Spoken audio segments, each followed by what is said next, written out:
President John Fitzgerald Kennedy was the 35th President of the United States. He was assassinated on the 22nd of November 1963 in Dallas, Texas. A former U.S. Marine and Marxist, Lee Harvey Oswald, was blamed for the assassination. The President's Commission on the Assassination of President Kennedy, also known as the Warren Commission, who were investigating the assassination, concluded that Lee Harvey Oswald had killed JFK on the 6th floor of the Texas School Book Depository. The Warren Commission concluded that he had acted alone. After killing J.D. Tippit, a police officer who was following Oswald after the assassination, he fled to a movie theater and was arrested there. After his arrest, Oswald said, "I didn't shoot anybody, and they've taken me in because of the fact that I've lived in the Soviet Union. I'm just a patsy." 2 days after his arrest, Oswald was being escorted to an armored car by detectives in Dallas Police Headquarters.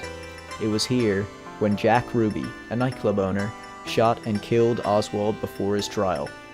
The Warren Commission came to the conclusion that Ruby had also worked alone, and Ruby claimed that he did it to save Mrs. Kennedy from the discomfiture of coming back to trial.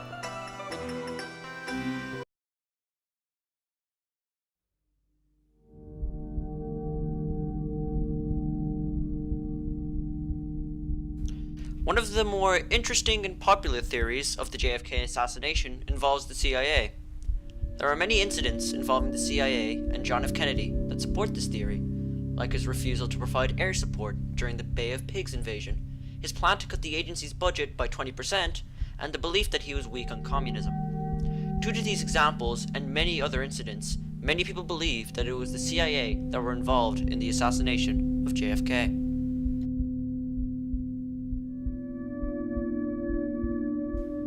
The origin of this theory comes from the arrest of businessman Clay Shaw on the 1st of March 1967. He was charged of conspiring to assassinate John F. Kennedy. The Italian left-wing newspaper Passera published a story alleging that Shaw was linked to the CIA through his involvement in the Centro Mondiale Commerciale, a daughter company of Permindex, in which Shaw was a board member. According to Passera, the CMC had been a front organization developed by the CIA for transferring funds to Italy for illegal political espionage activities, and had attempted to depose French President Charles de Gaulle in the early 1960s. On March 6th, the newspaper printed other allegations about individuals it said were connected to Permindex, including Louis Bloomfield, whom it described as an American agent who now plays the role of a businessman from Canada who established secret ties in Rome with deputies of the Christian Democrats and neo-fascist parties. The allegations were retold through many newspapers associated with communist parties in Italy, France, and the Soviet Union, as well as leftist papers in Canada and Greece, prior to reaching the American press 8 weeks later. American journalist Max Holland stated that Passera's allegations connecting Shaw to the CIA eventually led to Garrison implicating the CIA in a conspiracy to assassinate Kennedy.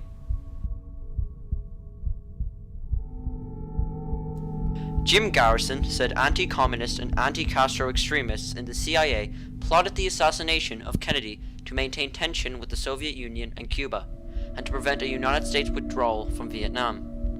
James Douglas wrote in the JFK and the Unspeakable that the CIA, acting upon the orders of conspirators with the military-industrial complex, killed Kennedy and in the process set up Lee Harvey Oswald as a scapegoat. Like Garrison, Douglas stated that Kennedy was killed because he was turning away from the Cold War and pursuing paths of nuclear disarmament, rapprochement with Fidel Castro, and withdrawal from the war in Vietnam. Mark Lane, author of Rush to Judgment and Plausible Denial, has been described as a leading proponent of the theory that the CIA was responsible for the assassination of Kennedy. In 1977, the FBI released 40,000 files relating to the assassination of Kennedy, including an April 3, 1967 memorandum from Deputy Director Carter DeLoach to Associate Director Clyde Tolson that was written less than a month after President Johnson learned from J. Edgar Hoover about CIA plots to kill Fidel Castro. According to DeLoach, Marvin Watson stated that the president had told him in an off moment that he was now convinced there was a plot in connection with the assassination of President Kennedy. Watson stated the president felt that the CIA had something to do with this plot.